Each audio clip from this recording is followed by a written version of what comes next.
আজকের রেসিপিটি যারা ডায়েটে আছেন বা হেলদি কিছু ট্রাই করতে চান তাদের জন্য কিন্তু একদম পারফেক্ট একটি রেসিপি।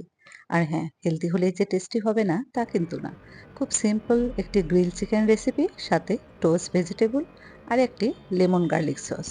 এই সব কিছু আপনি কত সহজে এবং কত কম সময়ে ঘরোয়া উপকরণ দিয়ে তৈরি করতে পারবেন সেটাই আমি আপনাদের এই ভিডিওতে করে দেখাবো।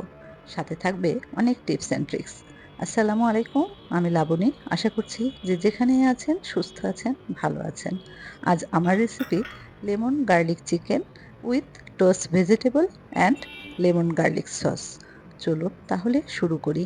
এর জন্য আমি এখানে ২টি মিডিয়াম সাইজের চিকেন ব্রেস্ট নিয়েছি। আপনারা চাইলে এই ব্রেস্টগুলোকে এভাবে পুরোটাই ইউজ করতে পারেন। আমি মাঝ বরাবর কেটে টুকরো করে নিচ্ছি।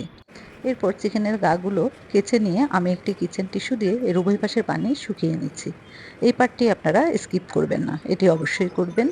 এবার চিকেনগুলো ম্যারিনেশনের জন্য আমি অ্যাড করছি ২ টেবিল চামচ অলিভ অয়েল। অলিভ অয়েল না থাকলে আপনারা রেগুলার অয়েলও দিতে পারবেন, তবে সেক্ষেত্রে ১ টেবিল চামচ দেবেন। এরপর স্বাদ মতো লবণ এবং ১ টেবিল চামচ সাদা গোলমরিচের গুঁড়ো দিলাম এবং রসুন কুচি দিলাম। আপনারা চাইলে কালো গোলমরিচের গুঁড়োও দিতে পারেন। সব মেখে আমি একটু দিয়ে দিব শুকনো মরিচের গুঁড়ো, এটি অপশনাল। এভাবে মেখে আমি ১০ থেকে ১৫ মিনিট রেস্টে রেখে দেব।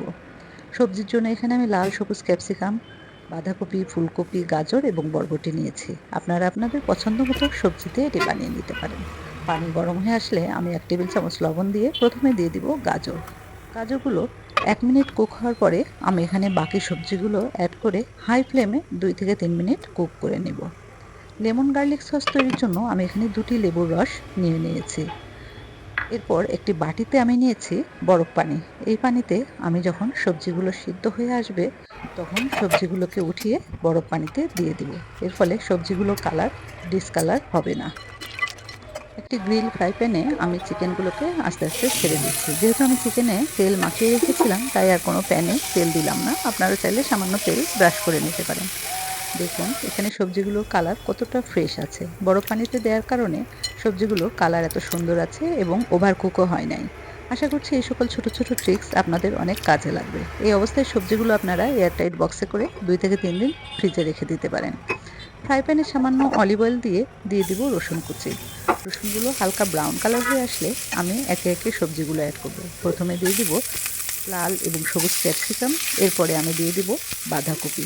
এই পুরো প্রণালীটি আপনাকে কিন্তু অবশ্যই হাই ফ্লেমে করতে হবে, না হলে সবজিগুলোর কালার কিন্তু ডিসকালার হয়ে যাবে। এরপর পেঁয়াজ দিয়ে একে একে সবগুলো সিদ্ধ সবজি অ্যাড করে আমি হাই ফ্লেমে ৩ থেকে ৪ মিনিটের মতো কুক করে নিয়ে লাস্টে দিয়ে দিব সামান্য গোলমরিচ এবং লবণ।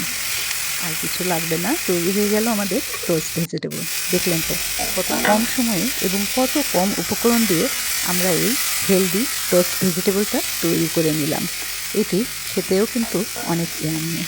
এবার আমরা লেমন গার্লিক সস তৈরি করব। এর জন্য প্যান গরম হলে এখানে পুরো লেবুর রসটুকু ঢেলে দিলাম। এরপর দিয়ে দিব রসুন কুচি। হালকা গরম হয়ে আসলে এখানে ১ চিমটির মতো লবণ অ্যাড করে দিব। এরপর আমি এখানে অ্যাড করে দিব বাটার। এক্ষেত্রে টিপস হচ্ছে বাটারটি কিন্তু আপনি অবশ্যই ঠান্ডা দিবেন, তাহলে বাটারটি গলে আসতে আসতে আমাদের সসটা ঘন হয়ে আসবে। আমরা যতই ডায়েট করি গুড ফ্যাট কিন্তু আমাদের শরীরের জন্য দরকার, তাই বাটারে আমাদের কোনো ক্ষতি হবে না।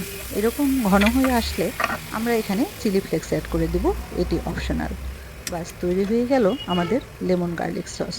এদিকে আমাদের চিকেনগুলোর এক পিঠ ব্রাউন কালার হয়েছে, তাই আমরা উল্টিয়ে অন্য পিঠও ঠিক একইভাবে ব্রাউন কালার করে ভেজে নেব।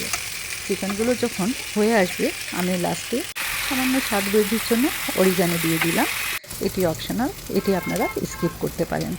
তৈরি হয়ে গেল আমাদের লেমন গার্লিক চিকেন।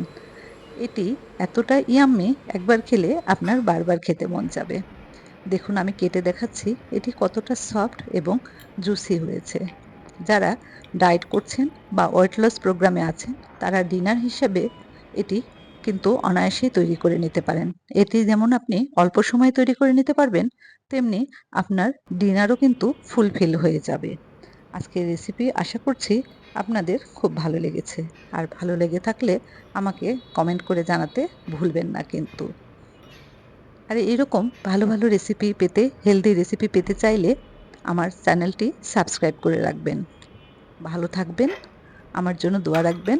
আল্লাহ হাফেজ।